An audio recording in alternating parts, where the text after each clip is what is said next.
Isang mapagpalang umaga sa ating lahat, mga kapatid ko kay Kristo, mula sa The Solid Rock Morning Devotion. Isang kagalakan na muli tayo ay makapagbulay-bulay sa salita ng Panginoon sa umagang ito. Mga ilang minutong pagbubulay-bulay ng mga salita ng Panginoon upang papurihan at sambahin ang ating Panginoong Hesukristo. Ang ating pong pagbubulay-bulayan sa umagang ito ay matatagpuan sa mga taga-Pilipos, Kapitulo 2, talatang 9 hanggang 10. Ito ang sinasabi: siya'y lubusang itinaas ng Diyos at ibinigay sa Kanya ang pangalang higit sa lahat ng pangalan. Sa gayon, sa pangalan ni Jesus ay luluhod at magpupuri ang lahat ng nasa langit, nasa lupa, at nasa ilalim ng lupa. Purihin ang Panginoong Jesus magpakailanman. Amen. Pinagpala na po tayo sa pagkabasa at pagkarinig ng salita ng Panginoon. Tayo po ay manalangin. Ama naming Diyos na mapagmahal sa lahat, kami po ay lumalapit at nagpapakumbaba sa iyong harapan na humihingi ng kapatawaran sa aming mga kasalanang nagawa. Patawarin niyo po kami, O Diyos, at bigyan niyo po kami ng karunungan upang makasunod sa iyong kalooban, at gabayan niyo po kami sa lahat ng aming mga ginagawa. Aming itinataas sa inyo ang aming mga kaibigan, kapatid sa pananampalataya na nasa banig ng karamdaman, nangangailangan ng kagalingan, Panginoon, dahil sa karamdaman. Abutin niyo po sila, O Diyos, at ibalik mo ang kanilang mga lakas na nawala dahil sa mga karamdaman. Aming inilalapit din sa inyo, Panginoon, ang aming mga kaibigan na naghahanap buhay sa ibang bansa. Ang mga OFW, patuloy mo silang ingatan sa ibang bansa, O Diyos. Ilayo mo sila sa anumang pagsubok, sa mga tukso, dahil sila'y malayo sa kanilang mga mahal sa buhay. Panginoong Hesus, patuloy mo silang bigyan ng kalakasan, karunungan, proteksyon sa kanilang buhay, upang sila, O Diyos, ay patuloy na makapagtrabaho at makapagbigay ng magandang kinabukasan sa kanilang mga mahal sa buhay dito sa Pilipinas. Amin ding inilalapit sa inyo, O Diyos, ang iyong bayan, ang bansang Pilipinas. Patuloy mong pagpalain ang bansang Pilipinas, Panginoon. Maging ang aming mga leaders mula Kongreso, Senador, at lalong-lalo na sa aming Presidente, Vice Presidente. Patuloy mo silang bigyan ng pusong mapagmahal sa kapwa, Panginoon. Dahil ngayon ay magsiselebrate kami sa iyong kaarawan. Ang kaarawan ng aming tagapagligtas na siyang nagbibigay ng pag-ibig sa amin. Kaya, Panginoon, sa pagsiselebrate namin sa iyong kaarawan, ay naway maghari nawa ang pag-ibig at kapayapaan sa iyong bansa, ang bansang Pilipinas, Panginoon. Amin din inilalapit sa inyo, Diyos, ang mga naghahanap ng trabaho. Ito man ay lokal o abroad, naway makasumpong sila ng magandang trabaho sa tulong ng banal mong Espiritu, upang sila, O Diyos, ay magkaroon ng hanap buhay. Panginoong Hesus, sa umagang ito, dalangin ko, O Diyos, ang gawain ng mga kababaihan ngayong araw na ito sa Iglesia ng Sabang.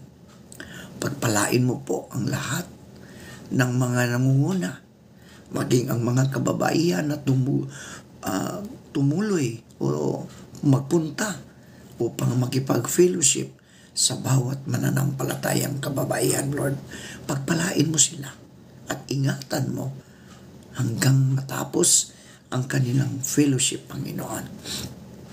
Pagpalain mo po ang nangunguna dito upang sila, O Diyos, ay patuloy na makapaglingkod sa kapwa at sa inyo, Panginoon.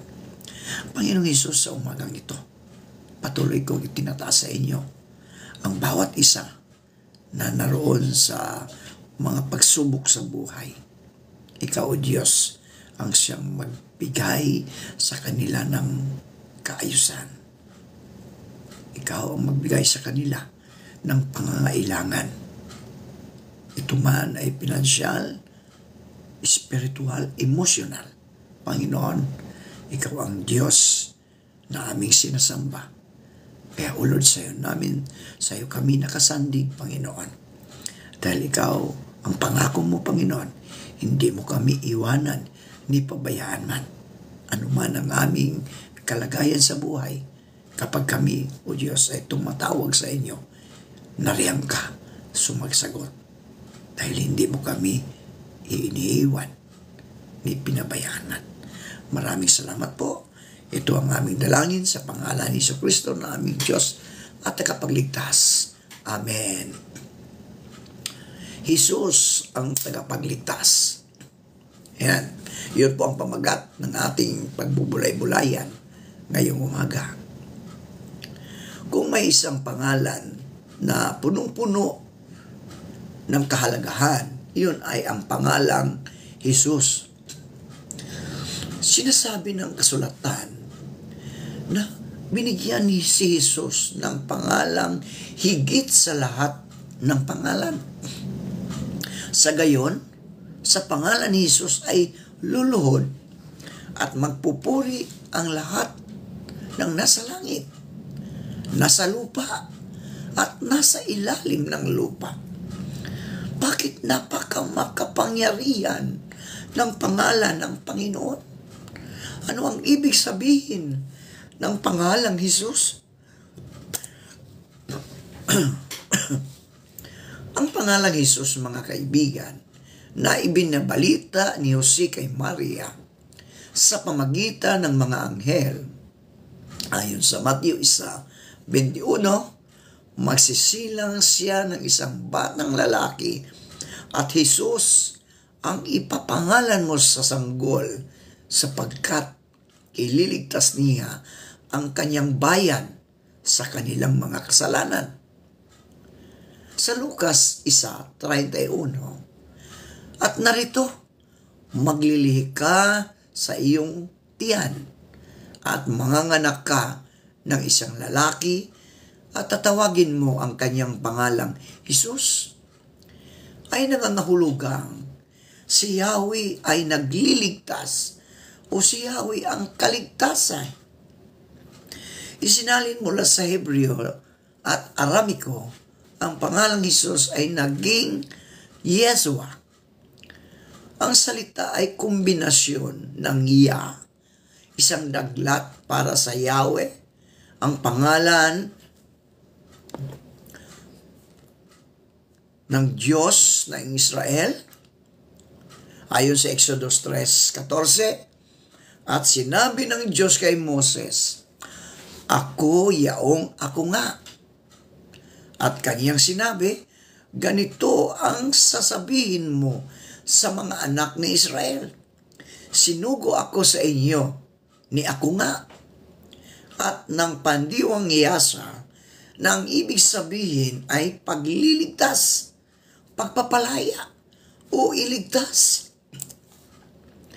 Ang baybay sa English ng salitang Hebreo na Yeshua ay Joshua. Ngunit ang isalin mula sa salitang Hebreo patungong Grego, Queni, ang orihinal na salin ng bagong tipan.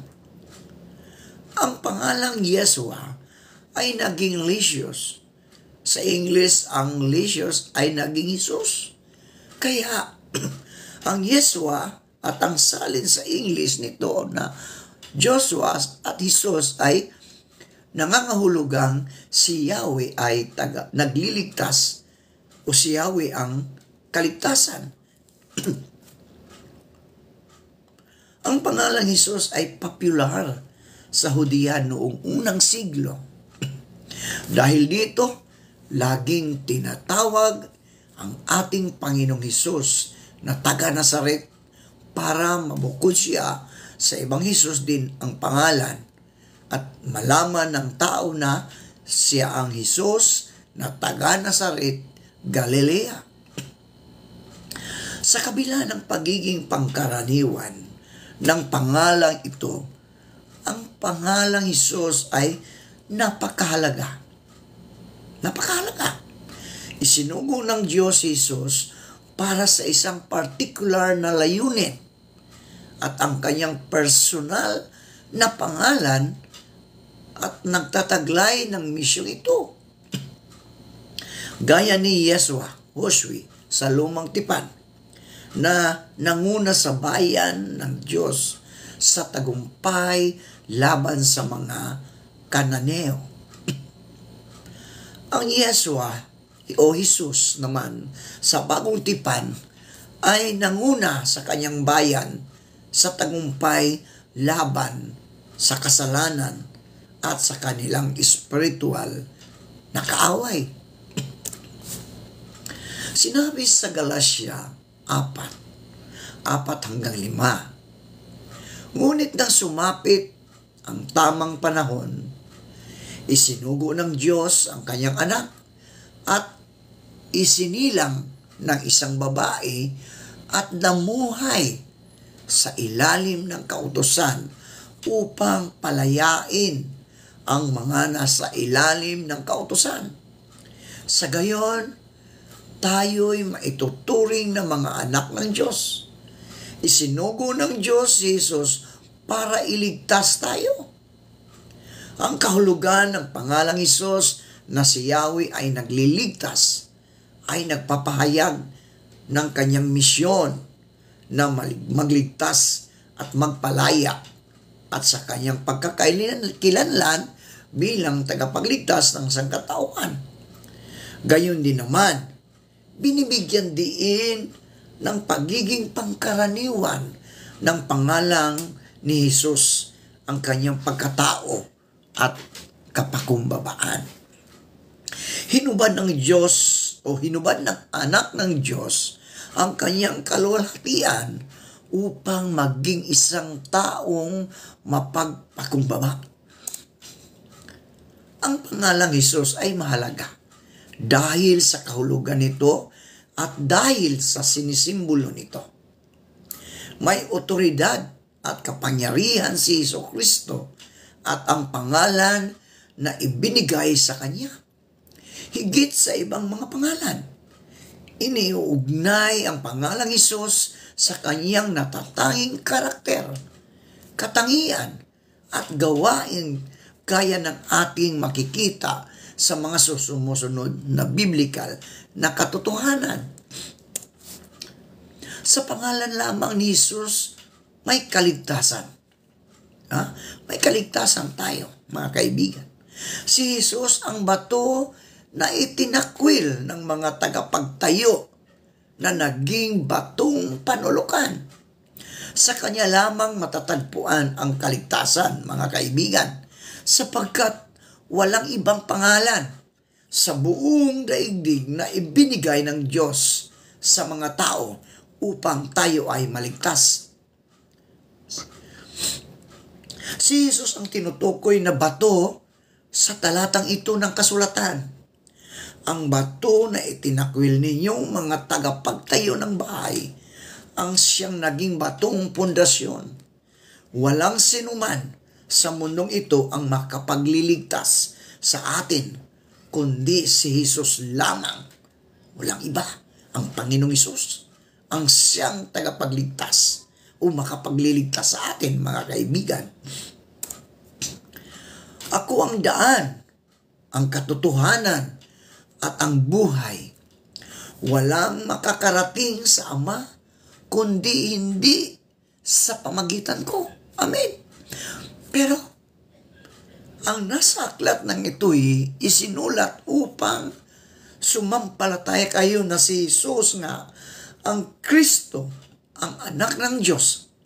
At kung sasampalataya kayo sa Kanya, magkakaroon kayo ng buhay na walang hanggan. At sino mang tumawag sa pangalan ng Panginoon ay maliligtas. O, di ba?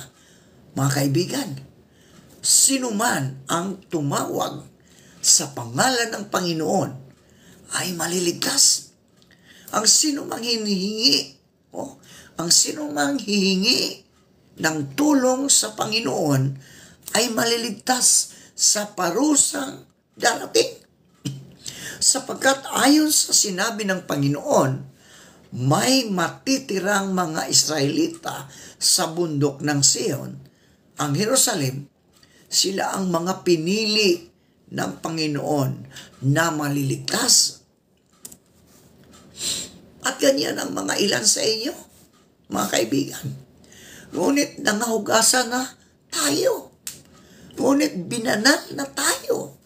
Ngunit inaaring ganap na tayo sa pangalan ng Panginoong Jesucristo at sa Espiritu ng ating Diyos. Huwag ninyong ibigin ang sanglibutan o ang mga bagay na nasa sanlibutan. Ang umiibig sa sanlibutan ay hindi umiibig sa Ama. Ang lahat ng nasa sanlibutan, ang masasamang nasa ng laman, ang nasa ng mga mata, at ang pagmamalaki sa mundong ito ay hindi nagmumula sa Ama, kundi sa sanlibutan. Purihin ang Panginoon. Tayo po ay manalangin. Ama naming Diyos at Panginoon sa lahat, dalangin namin naway makapaghasi kami ng liwanag sa pamagitan ng pagdamay at paglingap sa mga nangangailangan. Panginoon naming Diyos, ang salita mo ay tanglaw sa aming mga paa at liwanag sa aming landas.